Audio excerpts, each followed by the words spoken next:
sur Dragon Ball et aujourd'hui on va parler d'un personnage qui est énormément apprécié par les fans. Et pour moi il est important car il me rappelle le temps que j'ai tenu la première fois que j'ai fait sprinter l'Unijambiste. Environ 3 minutes. Bah ouais mon con, la première fois qu'on voit Gogeta c'est pas plus de 3 minutes. Enfin bref, on va pas s'attarder sur ma tub, on est parti pour la vidéo.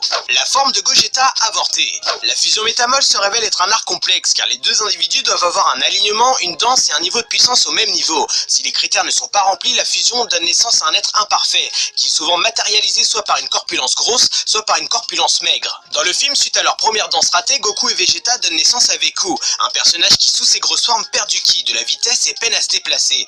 Mais si je vous dis que de base Goku et Vegeta devaient rater la fusion une deuxième fois, vous me croyez? Eh bien figurez-vous que dans les chara-design préparatoires du film, on peut apercevoir une deuxième forme de Gogeta ratée, qui elle est amaigrie comme on l'avait déjà vu avec Goten et Trunks lors d'une fusion ratée.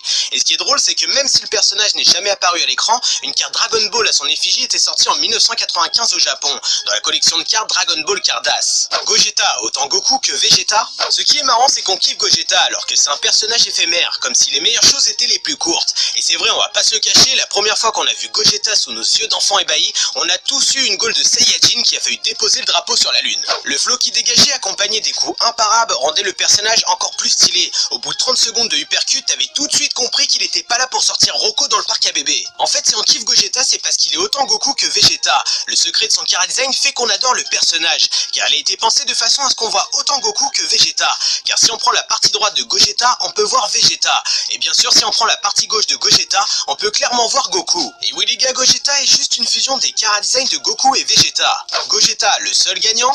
Dans l'univers de Dragon Ball, à partir de la saga Buu, la fusion métamol est apparue. Et c'est vrai que de voir deux personnages qu'on kiffe fusionner est un pur plaisir. Et à des moments de l'histoire, la fusion était même vue comme le dernier espoir. Mais si on fait le calcul, dans la saga originale, aucune fusion métamol ou Potala a vaincu l'ennemi. Gotenks, bien trop arrogant, s'est fait avoir par Buu. Végéto, pour sauver ses potes, s'est laissé absorber, ce qui a défait la fusion. Et pour Végéto Blue, bah vous connaissez la suite. En fait, là où je voulais en venir, c'est que Gogeta est le seul personnage fusionné à avoir battu l'ennemi.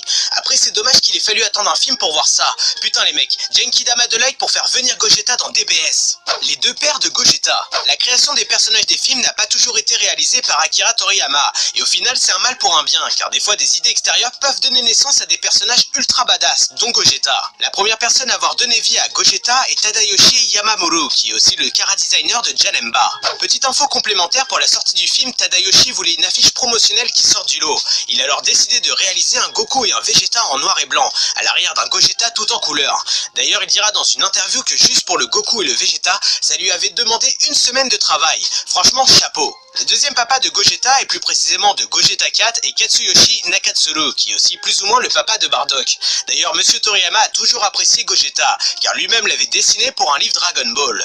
Végéto, plus fort que Gogeta? Bon les amis, on va terminer avec un débat qui a toujours fait polémique entre les pro-Végéto et les pro-Gogeta. Si je vous dis que la réponse à cette question a toujours été dans le manga, plus précisément dans le tome 41 de Dragon Ball, pour ceux qui ont l'ancienne version. Ouais, je suis pas tout jeune bro. En fait, quand le vieux Kaioshin donne les Potala à Goku, il lui dit un truc du genre: l'effet des Potala sont plus puissants que la fusion. C'est un trésor légendaire des Kaioshin. Donc là on est fixé, Gogeta est plus faible que Végéto. Et bah non en fait, car le maître aime le troll et dans une interview il avait répondu à cette question. Gogeta devrait gagner une bataille à court terme de moins de 30 minutes, tandis que Végéto gagnerait une bataille plus longue. PS comme ma bite. Ah bah en fait c'est un débat sans fin, Akira Toriyama aime nous foutre dans le doute, comme si la capote avait craqué. Et pour vous les amis, dites-moi par commentaire si Végéto est plus fort que Gogeta, ou Gogeta plus fort que Végéto. Mais dans tous les cas, vous avez jamais pensé à une égalité? Voilà les amis, la nouvelle vidéo se termine, j'espère qu'elle vous aura plu, n'hésitez pas à me proposer d'autres personnages par commentaire, de liker la vidéo, de la partager, et surtout abonnez-vous à la chaîne YouTube. Sur ce, moi je vous laisse, tchuss.